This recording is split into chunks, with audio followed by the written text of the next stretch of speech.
Assalamu alaikum students, this is Mohammad Saqib Qureshi from the platform of excellence online और आप सबको welcome एक मरतबा फिर एक्सीलेंस ऑनलाइन 2.0 यूट्यूब चैनल पर। स्टूडेंट्स, आज का वीडियो लेक्चर एमडी कैट के स्टूडेंट्स के लिए है केमिस्ट्री के एक चैप्टर पर। चैप्टर है thermochemistry and energetics of a chemical reaction. इस वक्त स्क्रीन पर जो सिलेबस मैंने आपके सामने ओपन किया है, ये सिलेबस हमारे पास पीएमडीसी का करंट ईयर सिलेबस है और इस सिलेबस के अकॉर्डिंग ही आपके एग्जाम में क्वेश्चंस पूछे जाते हैं।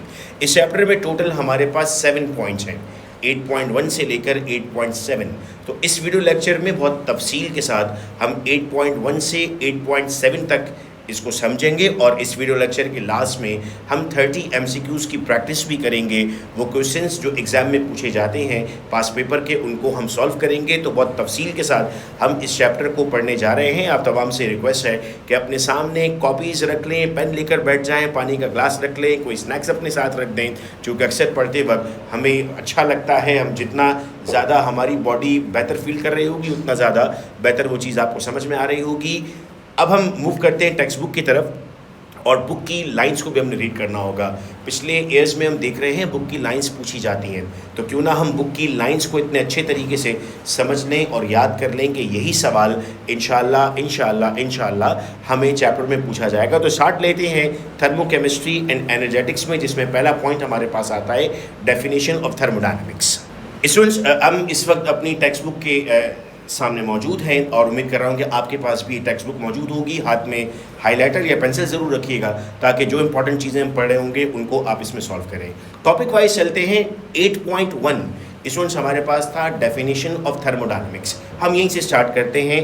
थर्मोडायनेमिक्स की डेफिनेशन जब हम यहाँ पर देखते हैं तो हम कहते हैं sir, thermodynamics is basically a Greek word which is compose of 2 parts, therm and dynamics, जिसमें थर्म से मुराद हमारी हीट है और डायनेमिक्स से मुराद हमारी मूवमेंट और फ्लो होता है। सो अगर मैं इस टर्म को कंबाइन करता हूँ थर्मोडायनेमिक्स, तो हमें समझ में आता है कि now this is the science which will deal with the study of movement या flow of temperature in a chemical reaction. Because chemical reaction में आपके पास हीट इन्वॉल्व भी होती है, हीट इवॉल्व भी होती है। That means there is movement within a chemical reaction. उस डेफिनेशन को हम नाम देते हैं थर्मोडायनेमिक्स का। ये हमारे पास 8.1 था। 8.1 में जब हम इसको डिफाइन करते हैं तो डेफिनेशन मिलती है, thermodynamics is an essential branch of science which deals with the study of inter transformation of heat, work and other forms of energy. Because हम फर्स्ट लॉ ऑफ थर्मोडायनेमिक्स या जिसे हम law of conservation of energy कहते हैं, उसमें यूँ कहते हैं energy can neither be created nor be destroyed but can be converted one form to another. हम एनर्जी बना नहीं सकते, हम एनर्जी ख़त्म नहीं कर सकते, हम एनर्जी की फॉर्म को तब्दील करते हैं। काइनेटिक एनर्जी पोटेंशियल एनर्जी में कन्वर्ट होती है। आप पेंडुलम में पढ़ते हैं जब आप कंजर्वेशन ऑफ एनर्जी, तो आप कहते हैं कि पेंडुलम में आपके पास दिस इज़ पेंडुलम, ये मूव करता है इस तरह से। तो यहाँ पर आप कहते हैं काइनेटिक एनर्जी आपके पास मैक्सिमम है, पोटेंशियल एनर्जी आपके पास मिनिमम है। मूव करके जब आप एक्सट्रीम पोजीशन पर जाते हैं तो आप कहते हैं पोटेंशियल एनर्जी आपके पास मैक्सिमम है और काइनेटिक मिनिमम हो गई। ये इंटर कन्वर्जन ऑफ एनर्जी कहलाता है। तो तभी हमने यहाँ पर टर्म इस्तेमाल किया डिफरेंट फॉर्म्स ऑफ एनर्जी। तो जब डिफरेंट फॉर्म्स ऑफ एनर्जी की हम बात करेंगे तो इससे मुराद हमारी ये होगा।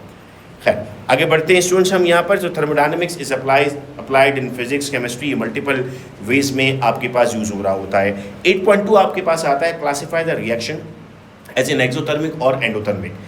मैं आपको ये चैप्टर पीएमडीसी के अकॉर्डिंग पढ़ा रहा हूँ, तो बुक के अकॉर्डिंग हमारे पास अगला थर्मोडायनेमिक टर्म्स हैं। पीएमडीसी में ये बाद में आता है, तो मैं उन पॉइंट्स के साथ लेकर आपको चल रहा हूँ ताकि आप पीएमडीसी के सिलेबस से यूज़ रहें। तो हमारे पास अब जो चीज़ अगली हमने समझनी है वो टाइप्स ऑफ केमिकल रिएक्शन है।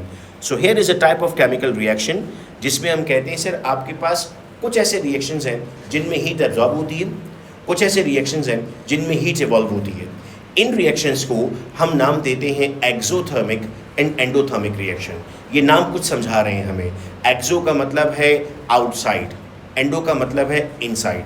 सो if the heat is released यानी बाहर जा रही है, that is called as exothermic, and if heat is absorbed that is called as endothermic.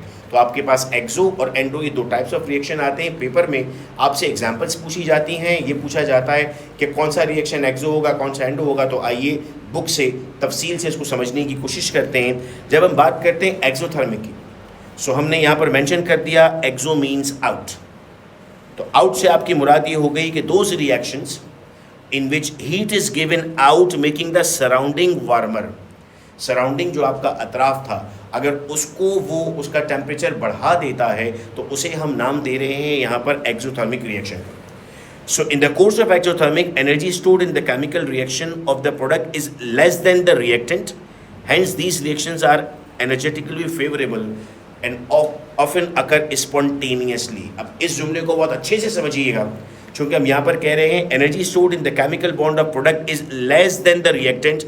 ये सवाल पूछा जाता है, क्वेश्चन इस तरह से आता है, which of the following is true for exothermic? उसमें अगर मैं ऑप्शन ये कर दूं energy stored in the chemical bond of product is greater than the reactant, this is the wrong statement. So you need to remember the energy of product is less than the reactant, और आप कहते हैं sir most of the time ये आपके पास spontaneous होता है, but for the some time we need some extra energy to start the reaction, जिसे हम थ्रेशोल्ड का नाम दे सकते हैं। So the overall energy release in this reaction is represented by delta H. And for exothermic mind में बिठा दीजिए, for exothermic delta H is always negative. For exothermic delta H is always negative because heat loss हुई है, आपके पास system की heat loose हो रही है, आप इसे माइनस में कंसीडर करते हैं। यहाँ पर आपके पास एग्जाम्पल दी गई है, A is an example of exothermic reaction, जिसमें आपके पास आपका जो रिएक्टेंट है वो गर्मा गर्म चाय है, उससे हीट बाहर निकल रही है। अब जो आपका प्रोडक्ट बन रहा है उसकी हीट लेस है देन द रिएक्टेंट, चूँकि हीट सराउंडिंग में मूव होती जा रही है। और ये जो आपको एग्जांपल दी है बर्फ़ वाले पानी की, ये आपके पास एंडोथर्मिक है, जिसको अभी हम डिस्कस करते हैं। All the combustion reactions are exothermic in nature. So किसी भी रिएक्शन में अगर ऑक्सीजन यूज़ हो रही है आप कहेंगे एक्सोथर्मिक है, बिकॉज रिएक्शन की आपके पास 5 टाइप्स होती हैं। केमिस्ट्री में कितने भी रिएक्शन हो जाए, चाहे मैं कहूँ लाखों रिएक्शन आप पढ़ लें, 5 टाइप्स है रिएक्शन की। पहली आपके पास है, हम कहते हैं sir addition reaction, more than 2 reactants मिलकर एक प्रोडक्ट बना रहे हैं। अगली है डिकम्पोजिशन, जिसमें एक से ब्रेक होकर बहुत सारे बन रहे हैं। फिर है सिंगल डिस्प्लेसमेंट, जिसमें आपके पास एक एलिमेंट अपनी पोजीशन को चेंज करता है। जैसे मैं आपको एग्जांपल देता हूँ, Zn प्लस HCl क्या बनता है, ZnCl2 प्लस H2, ये बैलेंस कर दिया आपने। तो Zn के साथ Cl अटैच हो गया ना, ये सिंगल डिस्प्लेसमेंट हो गई, एक की चेंज हुआ। फिर आता है डबल डिस्प्लेसमेंट, जिसमें 2 एलिमेंट अपनी पोजीशन चेंज करें। इसकी एग्जांपल आपके पास हो सकती है सर, हम NaOH को जब रिएक्ट करते हैं HCl के साथ तो HOH कंबाइन होता है, वाटर बनाता है, NaCl से NaCl बनता है, यही न्यूट्रलाइजेशन भी कहलाता है ना आपके पास। फिर आती है आपके पास कंबशन। कंबशन में हम कहते हैं reaction with oxygen. Please remember, आज इस लेक्चर के बाद कोई भी केमिकल रिएक्शन उठाकर देख लेना, इन 5 के अलावा कुछ नहीं मिलेगा आपको। या एडिशन हो रहा होगा, या आपके पास डिकम्पोजिशन हो रही होगी, या सिंगल डिस्प्लेसमेंट हो रही होगी, या डबल डिस्प्लेसमेंट हो रही होगी, या कंबशन होगा। एक से ज़्यादा भी आपको मिल सकते हैं कि डबल डिस्प्लेसमेंट भी हो रही है, कंबशन भी हो रहा है, मिलेंगे यही 5 आपके पास एग्जांपल्स किसी भी केमिकल रिएक्शन में। तो अब अगर मैं आपको एनोनिमसली कोई भी रिएक्शन दे दूं और कहूं बताइए एक्सो है या नहीं है, तो आप उसमें क्या ऑब्जर्व करेंगे? आप ऑब्जर्व करेंगे सर आपके पास ऑक्सीडेशन अगर हो रही है तो आप उसे कंसीडर कर देंगे कि वो एक्सोथर्मिक रिएक्शन है। अब एंडोथर्मिक पे आते हैं। Endo means to take in, so these are those reactions in which heat is put into the system. अब आप सिस्टम को हीट देने की बात कर रहे हैं, मेकिंग द सराउंडिंग कोल्डर, आपका जो अतराफ है उसका टेम्परेचर कम होना शुरू हो जाएगा। एक्सोथर्मिक में सराउंडिंग का टेम्परेचर बढ़ गया था, एंडोथर्मिक में सराउंडिंग का टेम्परेचर कम हो गया। So in the reaction more energy is needed to break the bond in the reactant than is release when new bonds are formed, because आप एनर्जी सिस्टम में इन कर रहे हैं, वो एनर्जी को एब्जॉर्ब कर रहा है, तो आप उसे नाम दे रहे हैं एंडोथर्मिक का। अब यहाँ पर जुमला सुनिएगा।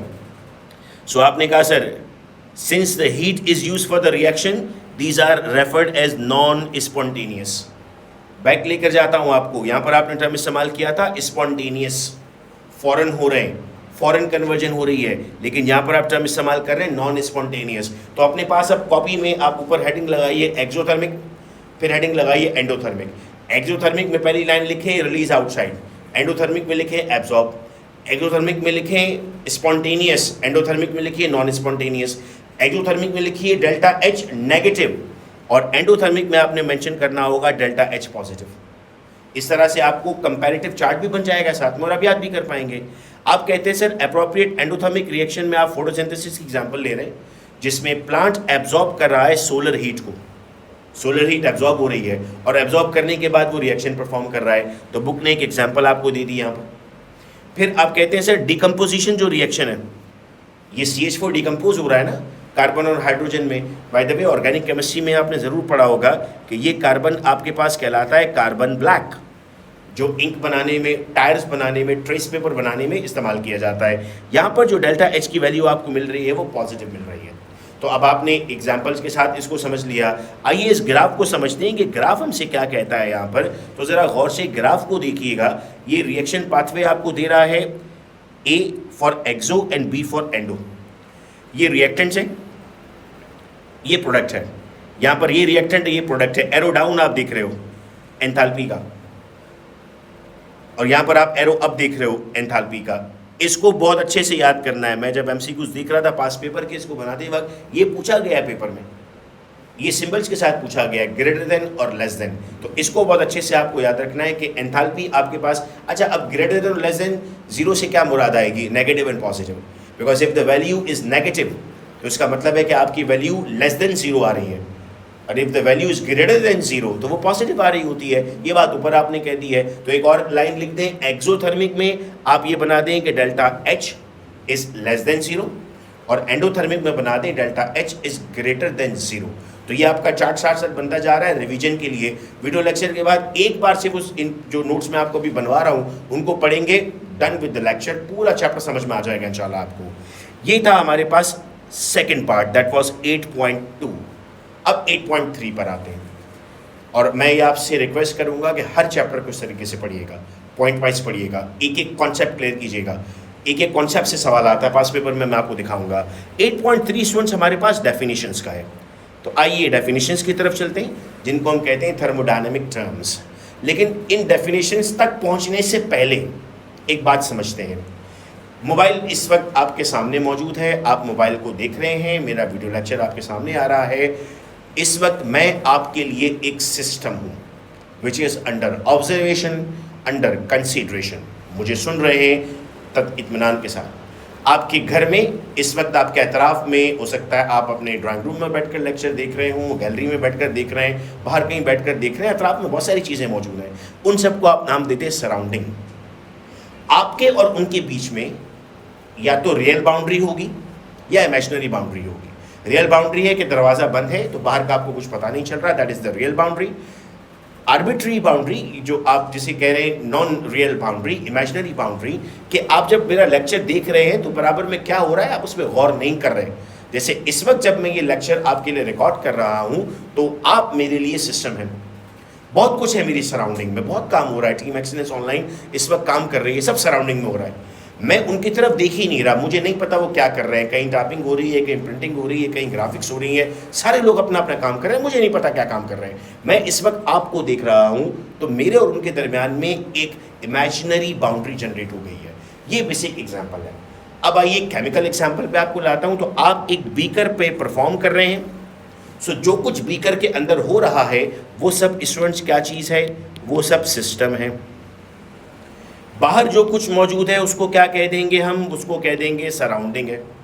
और ये जो लाइन बन रही है जो बीकर की है उसको आप क्या कह देंगे? सर इसको आप बाउंड्री कह देंगे। तो ये आपके पास कनेक्शन बन जाता है इन सब का। आइए इनकी डेफिनेशन अब हम लफ्ज़ बलफ्ज़ समझते हैं जो हमारी किताब में मौजूद है। तो किताब हमें कहती है sir when it comes to a system, तो हम कहेंगे sir it is distinct part of our universe which is under particular experimental debate and separated from the surrounding by imaginary or real surface। मैं अक्सर class में student से सवाल करता हूँ, हेलीकॉप्टर का दरवाज़ा होता है तो सोच में पड़े जाते हैं, होता है या नहीं होता? इमेजिनरी होता है, फिजिकली वो नहीं है ठक करके बंद करने वाला। इमेजिनरी दरवाजे से ही तो आप एंटर और एग्जिट हो रहे होते हैं। तो इमेजिनरी बाउंड्री वहाँ पर आपके पास मौजूद है। फिर हम कहते हैं नेक्स्ट आपके पास सराउंडिंग आता है। So surrounding is everything outside the arbitrary selected boundary. सब कुछ बाहर जो सराउंडिंग में आ रहा है वो सिस्टम के अलावा है, everything other than the system, बहुत आसान लफ्जों में, इज कॉल्ड एज सराउंडिंग।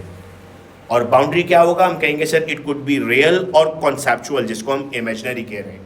अब यहाँ देखिएगा इस एग्जाम्पल को, तो यहाँ आप देख रहे हैं ये आपके पास सिस्टम है, रिएक्शन हो रहा है, उसके बाद की सारी चीज़ें आपके पास क्या बन गई, सराउंडिंग, और जिसने इन दोनों को सेपरेट आउट किया हुआ है वो आपके पास क्या बन गया, बाउंड्री।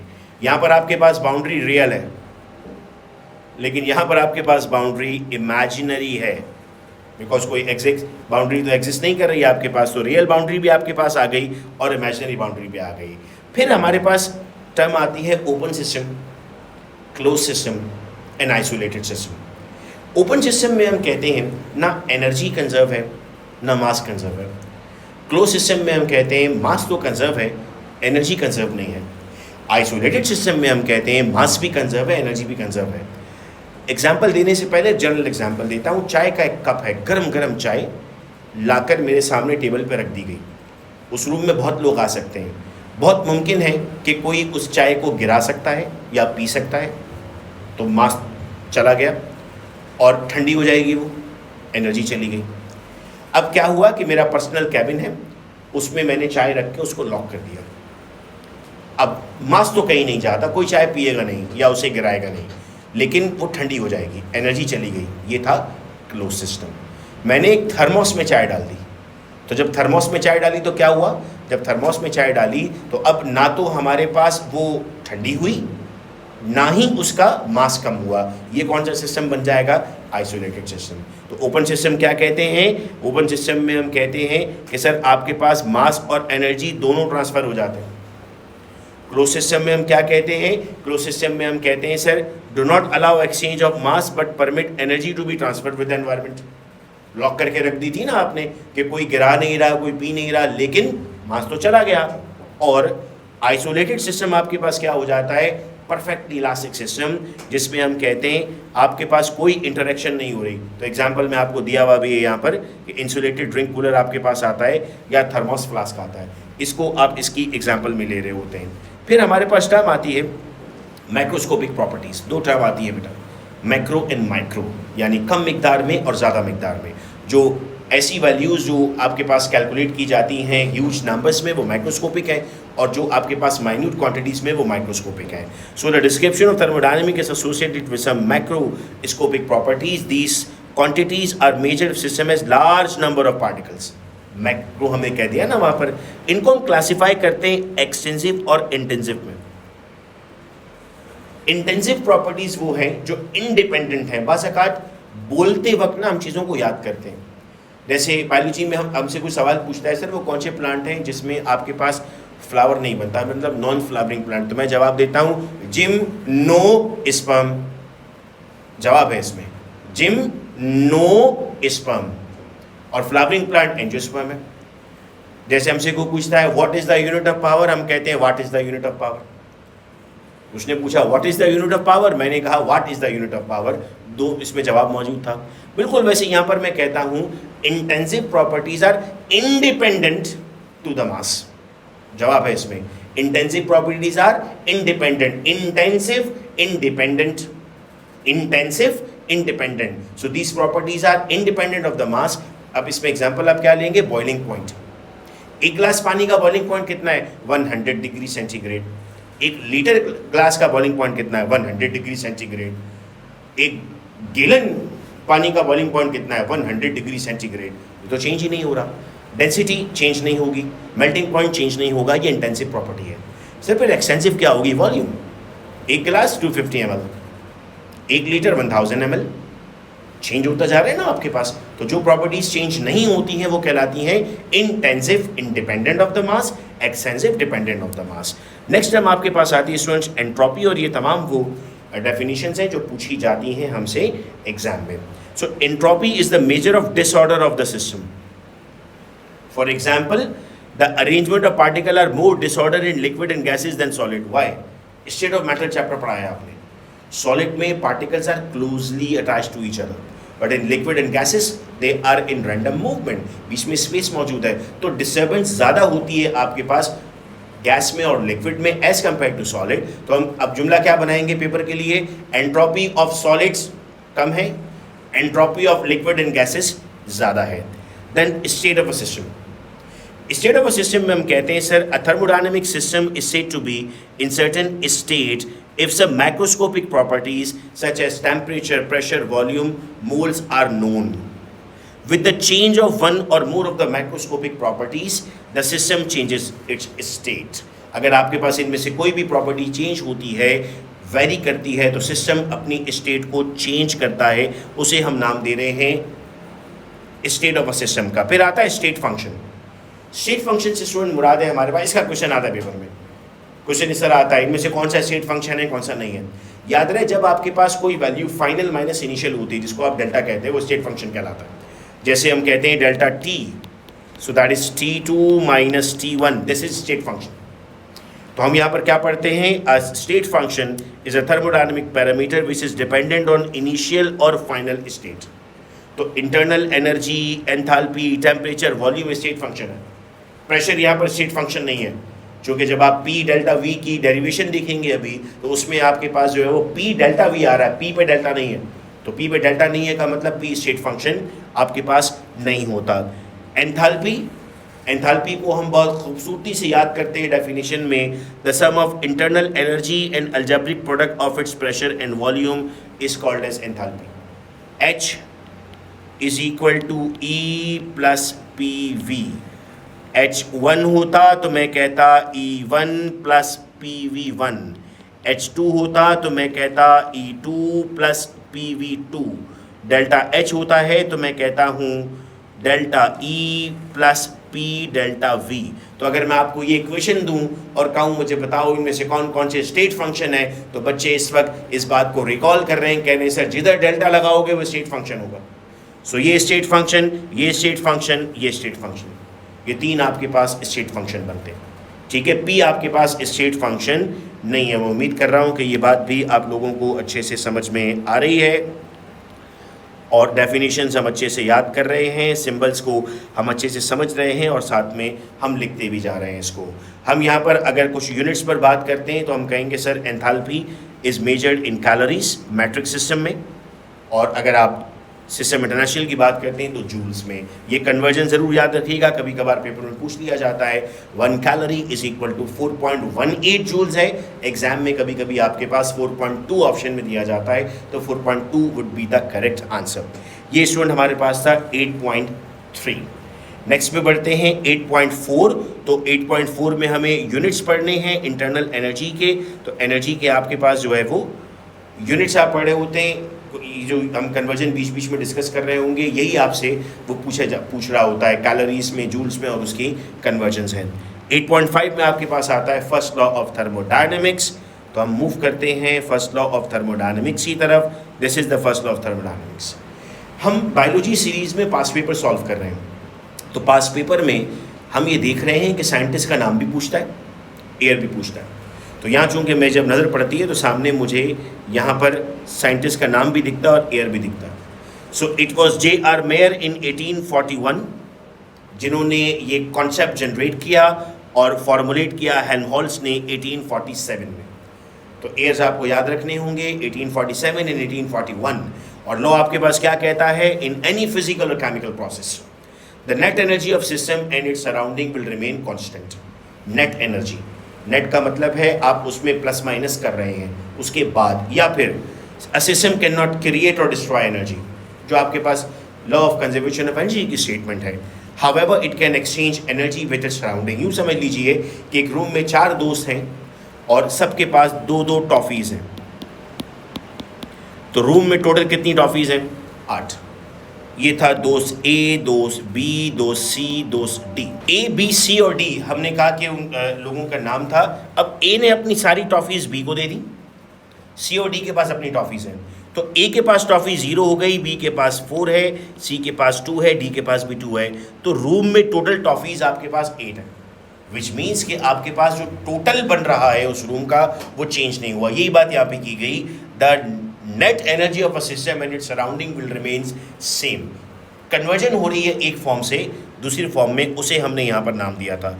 अब यहाँ पर कुछ चीज़ें हमने समझनी है। देखो जब आप इंटरमीडिएट लेवल पर होते हो तो आपकी पूरी पूरी डेरिवेशंस होती हैं। अब डेरिवेशन तो आएगी नहीं पेपर में, हाँ फाइनल फॉर्मूलाज आपको पता हो, उनसे आने वाले एमसीक्यू आपको पता हो, तो डेरिवेशन करने में अपना प्लीज टाइम मत लगाइएगा। अब थोड़ी आपको सवाल आने वाला है कि ड्राइव कीजिए, ड्राइव नहीं करना होगा। अब आप यहाँ पर फॉर्मूला देखें, फॉर्मूला आपके पास है delta E is equal to Q plus W, और फिर अगर मैं पूछूं स्टेट फंक्शन बताएं तो आप कहेंगे delta E is the state function sir यहाँ पर।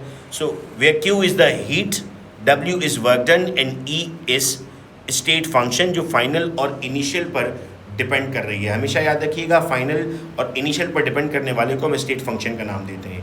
अब डेरिवेशन आती है प्रेशर वॉल्यूम वर्क की, जिसका फाइनल फॉर्मूला आपको मिलता है P डेल्टा V। अब डेरिवेशन नहीं करनी है आपको, या जितना ड्राइव हुआ है फिलहाल आपके एग्जाम के लिए एमसीक्यू बेस में उसका कोई काम नहीं था। आपका काम क्या था? आपका काम यहाँ से शुरू हुआ। आपका काम स्टार्ट हुआ सर जब आपके पास दो सिस्टम में ये चेक किया गया कांस्टेंट वॉल्यूम और कांस्टेंट प्रेशर में। कांस्टेंट वॉल्यूम को पेपर कभी कभी इस तरह से कह देता है आइसोकोरिक, चूंकि कांस्टेंट वॉल्यूम आइसोकोरिक कहलाता है। हम कहते हैं sir when the reaction is carried out at constant volume delta V is equal to 0। क्यों कांस्टेंट वॉल्यूम में डेल्टा V क्यों 0 कर दिया? फॉर्मूला क्या था? W is equal to P delta V। Constant volume का मतलब है V2 is equal to V1। V1 1000 था तो V2 भी कितना होगा? 1000 होगा। डेल्टा V कैसे निकलता है? V2 minus V1। 1000 माइनस 1000 कितना हो जाएगा? 0। और अब प्रेशर 1 लैक ही क्यों ना हो, 0 से मल्टीप्लाई होगा तो ख़त्म हो जाएगा, तो वर्क डन कितना हो गया? 0। क्वेश्चन आता है पेपर में, in an isochoric process the value of work done is negative, positive या 0। तो अब ये आपने याद रखना है, आइसोकोरिक प्रोसेस 0, ये आपके सामने आ गया यहाँ पर। अब इस इक्वेशन का क्या होगा जो हमारे पास यहाँ बनी थी? वापस लेके चलता हूँ आपको। ये equation E delta E is equal to Q plus W। W की जगह आपने कहा आपके पास आ गया P delta V। P delta V किसके बराबर हो गया? 0। तो डेल्टा E किसके बराबर हो गया? Q के। बात समझ में आ रही है? इसलिए ये करता हुआ दिखाया, चूंकि अगला स्टेटमेंट जब मुझे आपको बताना है तो वो स्टेटमेंट आपके पास क्या है? स्टेटमेंट आपके पास आता है सर ये रहा, ये देखें हुआ है, ये अचानक कैसे आ गया, तो मैंने आपको ये समझा दिया कि ये कैसे आया। सो हम कहते हैं sir in situation internal energy change must be equal to the heat change of the reaction. Delta E और Q डेल V दोनों बराबर हो गए। V यहाँ पर आइसोकोरिक के लिए। अब बच्चे कहते हैं सर बहुत आसान है, कांस्टेंट प्रेशर पे आएंगे तो प्रेशर 0 हो जाएगा। नहीं, प्रेशर स्टेट फंक्शन थोड़ी है। आपके पास यहाँ पर P डेल्टा V था ना भाई, जब P डेल्टा V था तो डेल्टा V जब कांस्टेंट हुआ तो 0 लिखा था। P आपके पास डेल्टा थोड़ी है, V2 माइनस V1 थोड़ी है, P2 माइनस V1 थोड़ी है। तो यहाँ पर क्या होगा, ये P अपने पास एग्जिस्ट करेगा। और ये पूरी डेरिवेशन के बाद आपको मिलेगा यहाँ पर एंथैल्पी। यही तो एंथैल्पी को पीछे डिफाइन करते हुए आए हो। क्या डिफाइन किया था? H is equal to E plus PV। मैं आपको बार बार मूव इसलिए करवा रहा हूँ बुक के पेजेस पर ताकि आपको कॉन्फिडेंस अपने आप से बढ़ना शुरू हो जाए कि हाँ भाई ये चीज़ें तो हम अभी पीछे पढ़ते हुए आए हैं और इनको हमने अभी डिफ़ाइन किया है। एंथैल्पी हमने ये पढ़ी थी, ये देखो भाई। और अब डेल्टा आ गया तो डेल्टा लगा दिया। मैंने इस पर स्टेट फंक्शन वाला सवाल भी पूछा था आपसे, ठीक है। तो ये हमारे पास फर्स्ट लॉ ऑफ थर्मोडायनेमिक्स की बात आ गई। इसके बाद आपके पास 8.6 आता है स्टूडेंट्स, हैसिस लॉ। हैसिस लॉ क्या बताता है आपको? हैसिस लॉ स्टूडेंट्स आपको एक्सप्लेन करता है, मैं यहाँ पर आपको सबसे पहले इसकी स्टेटमेंट समझाता हूँ। So if a chemical reaction can be brought about in more than one pathway the net enthalpy change is same provided the initial and final states are same. Pathway 1 है, ए से आपने Z बना दिया, ए आपका reactant है, Z आपका product है। Pathway 2 है, ए से आपने X बनाया, X से आपने Y बनाया, Y से आपने Z बनाया। सो जो टोटल एंथैल्पी होगी वो आपके पास सेम होगी। इसको मैं MCQ में लेकर आता हूँ, MCQ पॉइंट ऑफ व्यू से, तो मैं कहता हूँ कि आपके पास जो नेट चेंज ऑफ एंथैल्पी है वो इंडिपेंडेंट है नंबर ऑफ स्टेप से। आप एक स्टेप में करें, आप 10 स्टेप्स में करें, आपके पास आंसर पे फर्क नहीं पड़ने वाला। So there is no change in the net enthalpy, वो चेंज नहीं होगी, लेकिन provided that the initial and final states are same. देखो हर लॉ की ना लिमिटेशन होती है, बहुत सिंपल समझाता हूँ। न्यूटन का थर्ड लॉ है आपके पास, for every action there is reaction equal but opposite in direction. इतना तो आप याद कर लेते हो, इसकी एक लिमिटेशन भी याद रखो, फ्रिक्शनल फोर्स। वरना क्या हुआ, आप एक बॉल लें, उसको ज़मीन पे फेंकें, बहुत ज़ोर से आपने फेंका, अच्छा जितना ज़ोर से आपने ज़मीन पे फेंका है उसको, क्या उतनी ज़ोर पे दीवार पे लग के वापस आएगा वो? नहीं, क्योंकि फ्रिक्शनल फोर्स है।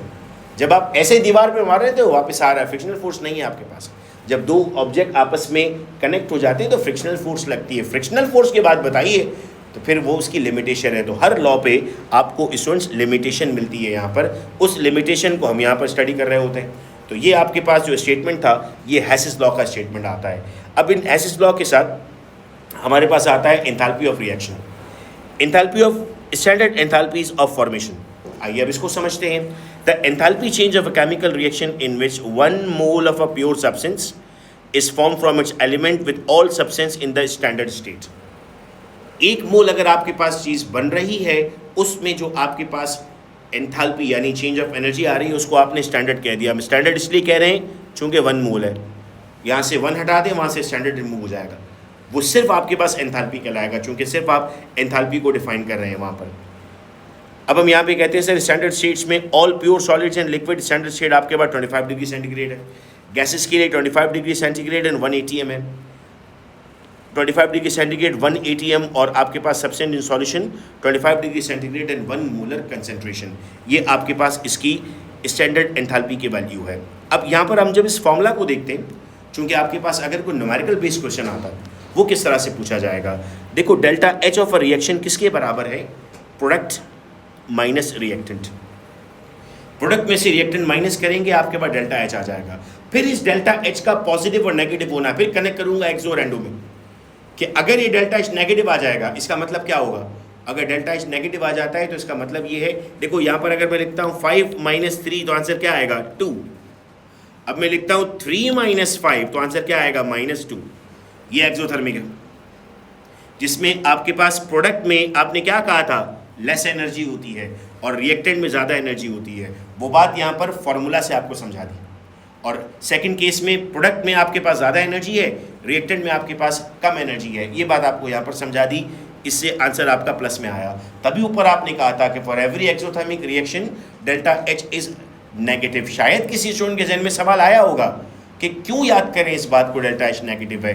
This is the scientific logic, इस लॉजिक से आप इस बात को याद करते हैं। नाउ हम हीट ऑफ रिएक्शन में हेसिस लॉ को कैसे इन्वॉल्व करते हैं, यानी हेसिस लॉ का आपके पास प्रैक्टिकल एप्लीकेशन क्या होगी।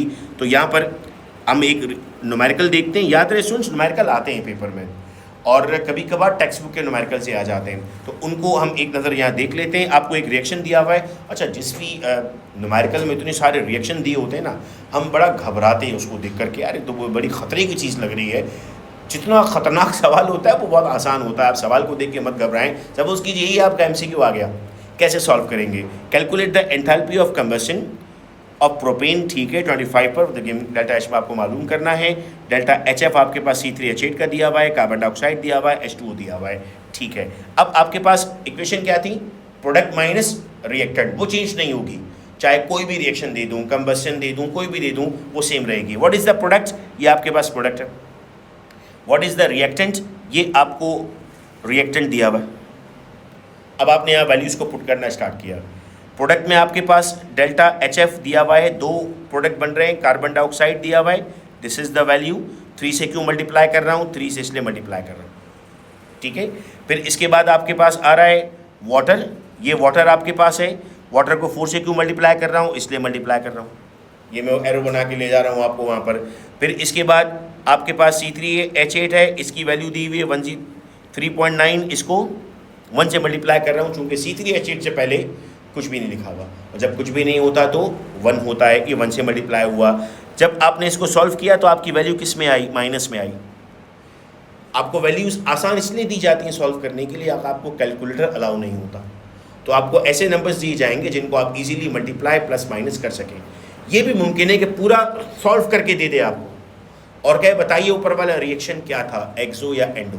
हो सकता है यहाँ पर आपको ये नाम ना दे, इसको वो हाइड करके इक्वेशन ऐसे बना दे A + B will form C + D, और नीचे आपको वैल्यूज दे दे ABCD की, और एंड में पूछे बताएं व्हाट इज द आंसर, एक्सो या एंडो, तो कैसे फैसला करोगे?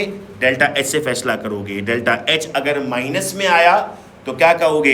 एक्सोथर्मिक है, और डेल्टा H अगर प्लस में आया तो क्या कहोगे? एंडोथर्मिक है। ठीक है, ये था आपके पास टोटल 7 पॉइंट्स जो हमने डिस्कस किए इस चैप्टर के। अब आइए इस चैप्टर के मैं आपको MCQs कराता हूँ एज इन प्रैक्टिस। उम्मीद करूँगा कि मेरे साथ साथ आप भी सॉल्व करेंगे और कमेंट में उसका जवाब भी ज़रूर लिख रहे होंगे। जी स्टूडेंट्स, तो अब हम चलते हैं MCQs की तरफ इस चैप्टर के और कॉन्सेप्ट्स को और ज़्यादा स्ट्रॉन्ग करते हैं। पहला क्वेश्चन स्टूडेंट हमारे पास है, which is the following is a state function. तो स्टेट फंक्शन हमारे पास क्या होता है? हमने अभी थ्योरी में पढ़ा था कि सर जहाँ आपके पास डेल्टा आ जाए, यानी आप फाइनल माइनस इनिशियल स्टेट पे जाते हैं, उसे आप स्टेट फंक्शन कहते हैं। तो यहाँ आपके पास जो एंथैल्पी है वो स्टेट फंक्शन होता है, उसके अलावा जो आपके पास वैल्यूज़ हैं वो स्टेट फंक्शन नहीं होती। नेक्स्ट क्वेश्चन है, well insulated thermos flask is an example of. मैंने आपको चाय की एग्जाम्पल दी थी, यहाँ कॉफ़ी से सवाल आ गया, तो हमने कहा था सर ये आइसोलेटेड सिस्टम है, एक ऐसा सिस्टम जिसमें हीट और मास दोनों कंजर्व रहते हैं आपके पास। Anything which is under observation in a laboratory experiment, तो ये किसकी डेफिनेशन थी? सर ये सिस्टम की डेफिनेशन थी। आपके लिए इतना आसान इसलिए हो रहा है इनको सॉल्व करना क्योंकि थ्योरी बहुत तफसील से आपने पढ़ी, और याद रखिएगा हर चैप्टर इस तरह से पढ़िएगा कि पहले PMDC के सिलेबस से थ्योरी पढ़ लें और साथ उसके MCQs को सॉल्व करें। क्वेश्चन है, विच of the following pair contain only intensive property. Intensive को क्या कहा था हमने? Which is independent of the मास। तो सर पढ़ाते वक्त मैंने एग्जाम्पल भी आपको दी थी टेम्परेचर और डेंसिटी की। Boiling point, melting point depend नहीं करता मास पे, और डेंसिटी भी डिपेंड नहीं करती मास पे। वाटर की डेंसिटी आपके पास किसी भी वॉल्यूम को आप ले लें सिमिलर आती है, उसमें कोई चेंज नहीं मिलेगा आपको। द रियल और इमेजिनरी सरफेस, तो रियल और इमेजिनरी सरफेस को हम नाम दे रहे होते हैं बाउंड्री का। सिस्टम था विच इज़ अंडर ऑब्जर्वेशन, सिस्टम के अलावा सब कुछ था सराउंडिंग, और रियल और इमेजिनरी जो आपके पास बॉडी बन रही थी उसको आपने बाउंड्री का नाम दिया। अब क्वेश्चन है आपके पास, for an endothermic reaction which of the following relationship is regarding the enthalpy of reactant and product. अब रिएक्टेंट और प्रोडक्ट की आप बात कर रहे हैं, तो हमने ये कहा था कि एंडोथर्मिक रिएक्शन है तो हम कहते हैं the enthalpy of product is greater then reactant. इसका उलट अगर हम कर दें एक्सोथर्मिक, तो आपके पास बन जाएगा the enthalpy of reactant is greater than the product. तो इसमें आपके पास है heat is absorb by the system meaning the final enthalpy of the product is greater. ये थ्योरेटिकल बात हमने वहाँ समझी थी, यहाँ सिंबल्स में क्वेश्चन है। फिर क्वेश्चन है which the following process is strictly exothermic. So आपके पास जब न्यूट्रलाइजेशन हो रही है स्ट्रॉन्ग एसिड की विद बेस, तो आप कहते हैं सर आपके पास जो रिएक्शन आता है वो डेल्टा H नेगेटिव देता है। कभी अगर किसी ने लैब में परफॉर्म किया है तो जो आपका बीकर है वो वार्म होना स्टार्ट हो जाता है, जबकि मेल्टिंग, एवापोरेशन, थर्मल डिकम्पोजिशन, इन सब में हीट चाहिए आपको, हीट का इनपुट आप दे रहे हो। तो जिस रिएक्शन में आप हीट देते हैं उसको हमने क्या कहा था? उसको एंडो कहा था, और जिसमें हीट रिलीज होती है उसको हमने क्या कहा था? उसको हमने एक्सो कहा था। तो यहाँ पर आपके पास हीट रिलीज होती है। क्वेश्चन है, when solid ammonium chloride is dissolve in water the test tube becomes cold, this indicates the dissolution process is. Test tube ठंडी हो गई, सराउंडिंग का टेम्परेचर बढ़ा था तो एक्सोथर्मिक, सराउंडिंग का टेम्परेचर कम हो जाएगा तो एंडोथर्मिक। नेक्स्ट क्वेश्चन आपके पास आता है, activation energy for forward reaction is lower than the reverse reaction in. Forward reaction में आपके पास कम है, रिवर्स में आपके पास ज़्यादा है, तो सर ये तो एक्सोथर्मिक हो गया आपके पास, बिकॉज हम एक्सोथर्मिक में कहते हैं प्रोडक्ट आपके पास लो एनर्जी पर होता है। ये लिख लो अपने पास, exothermic product low energy, reactant high energy. Endothermic product high energy, reactant low energy. इसको प्लीज़ लिख लेना, इससे बहुत सारे क्वेश्चंस आपके पास आते हैं। The sign convention for heat absorbed and work done by the system on surrounding according to IUPAC, तो हम कहते हैं सर अगर आपके पास ये कहा जाता है कि हीट एब्जॉर्ब हो रही है तो ये हो जाता है प्लस क्यू। सिस्टम में हीट आई है प्लस क्यू आपके पास 2 है, तो आप कहते हैं ये भी आंसर हो सकता है, ये भी आंसर हो सकता है, ये आपने कर दिया एलिमिनेट। फिर आपके पास होता है work done by the system represent energy expenditure हुआ है, सिस्टम ने वर्क डन किया है, एनर्जी यूज़ की है, तो जब उसने एनर्जी यूज़ की है तो वो तो माइनस में आ जाएगा। तो एक ऑप्शन आपको मिलता है यहाँ पर जिसमें वर्क डन आपको माइनस मिलता है। बड़े कॉन्सेप्ट के साथ, बड़ी इत्मीनान के साथ आपको सॉल्व करना होगा। Then the total kinetic and potential energies of all atom are in molecule, तो उसको तो आपने नाम दिया था इंटरनल एनर्जी का, जिसमें तमाम एनर्जीज आपके पास सम हो जाती हैं, kinetic, potential and other forms of energy. ऐसा unit of internal energy matrix system में पढ़ रहे थे तो कैलोरी था, एसआई में जूल था, बुक की लाइन है, तो बुक इसीलिए पढ़ाई थी आपको कि एग्जैक्ट लाइन अगर पढ़ेंगे तो एमसीक्यू में आपको मुश्किल नहीं होगी। The amount of heat required to raise temperature of 1 mole of a substance by 1 K, जब 1 मोल और 1 के का जिक्र हो गया तो वो मोलर हीट कैपेसिटी आपके पास बन गया। In an exothermic reaction heat is transferred from, exothermic में सिस्टम से सराउंडिंग में हीट जाती है, चूंकि सराउंडिंग का टेम्परेचर बढ़ता है। सेम कॉन्सेप्ट को बहुत घुमा घुमा कर सवाल में पूछ रहे हैं आपसे। It is impossible to measure the absolute value of which of the following property, तो sir it is impossible to measure of the internal energy, क्यों? Because of the countless subatomic molecular and translational interaction. It is practically impossible to calculate the absolute delta E और H of a system.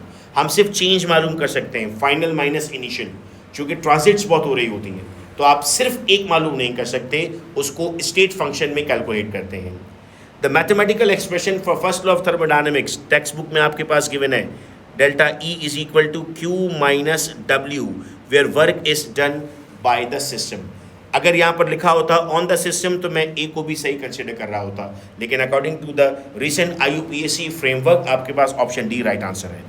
Under constant volume the heat given to a system is equal to, derivation करके आए हम, delta E is equal to Q plus P delta V, पूरी value हो गई 0, तो delta E बराबर हो गया क्यू के। तो यहाँ पर आपसे पूछा तो आपने यहाँ पर बता दिया delta E, option number C. जो वहाँ ड्राइव करके आए थे उसी से हम समझ रहे हैं इसको। नेक्स्ट क्वेश्चन स्टूडेंट्स हमारे पास है, for a gaseous reaction where number of mole of product is equal to the number of mole of reactant which relationship is true. जब आपके पास रिएक्टेंट और प्रोडक्ट सिमिलर आते हैं ना स्टूडेंट्स, तो याद रखिएगा आपके पास उसकी इंटरनल एनर्जी और एंथैल्पी सेम होती है। ये कंडीशन याद रखिएगा, ये पास ईयर में क्वेश्चन पूछा गया है। In an isothermal expansion, isothermal का मतलब है when there is no change in the temperature, the change in internal energy is, जब आपने टेम्परेचर में कोई चेंज नहीं किया तो इंटरनल एनर्जी का चेंज आपके पास 0 है, because the internal energy depends upon temperature.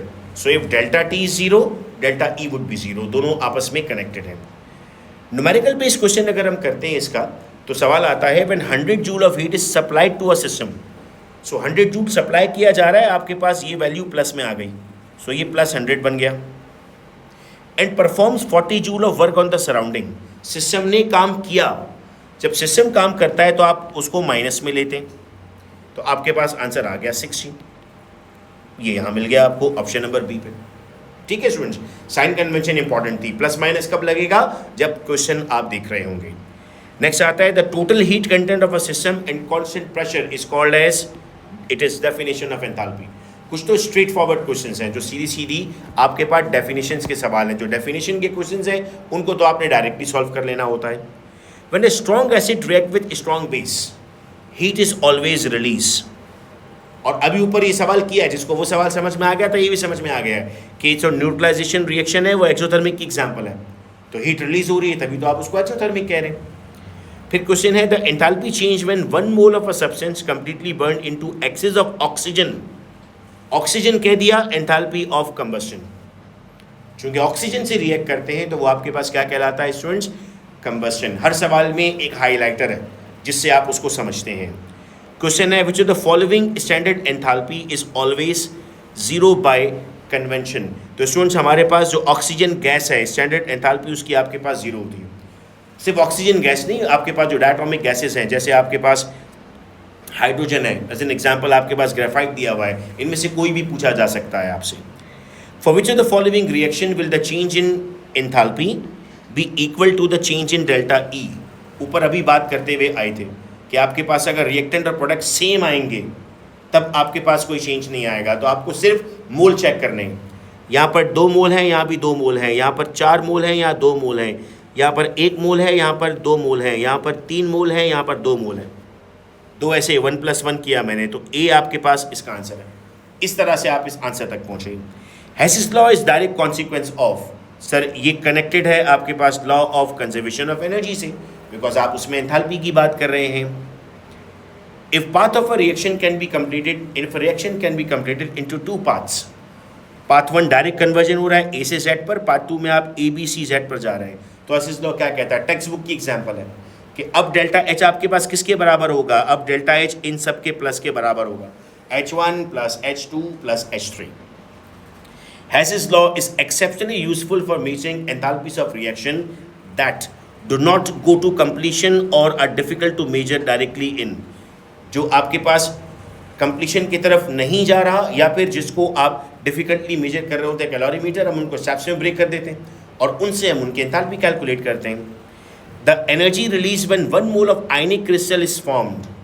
So if there is 1 mole of ionic crystal, तो बेसिकली हम बात कर रहे हैं लैटिस एनर्जी की, चूँकि आयोनिक बॉन्ड्स जो कंपाउंड्स हैं वो लैटिस फॉर्म करते हैं, जैसे सोडियम क्लोराइड है वो लैटिस फॉर्म करता है.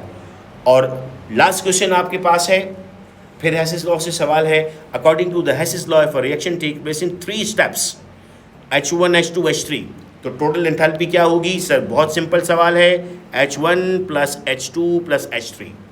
यहाँ पर मल्टीप्लाई हो रही है, इसीलिए ये आपने नहीं लिया क्योंकि आप उसको प्लस कर रहे होते हैं. तो स्टूडेंट्स उम्मीद करता हूँ कि पूरा चैप्टर आपको अब बिल्कुल क्लियर है. हमने तफसील के साथ PMDC सिलेबस को सॉल्व किया और लास्ट में उसके MCQs को सॉल्व किया ताकि हमारी अंडरस्टैंडिंग और बेहतर हो जाए. अगर किसी और चैप्टर को आपको इसी तरह समझना होगा तो आप अकेडमी ऑफ एक्सीलेंस ऑनलाइन की टीम से रब्ता कर सकते हैं, कम्युनिटी पर एडमिन को मैसेज कर सकते हैं, ब्रांच मैनेजर को अप्रोच कर सकते हैं, एक्सीलेंस एप्टीट्यूड टेस्ट प्रोग्राम के मैनेजर्स को अप्रोच कर सकते हैं ताकि आप तक वो वीडियो लेक्चर अपलोड करके आपको बता दिया जाए. अपना बेहद ख्याल रखिएगा आप तमाम. अल्लाह हाफिज़.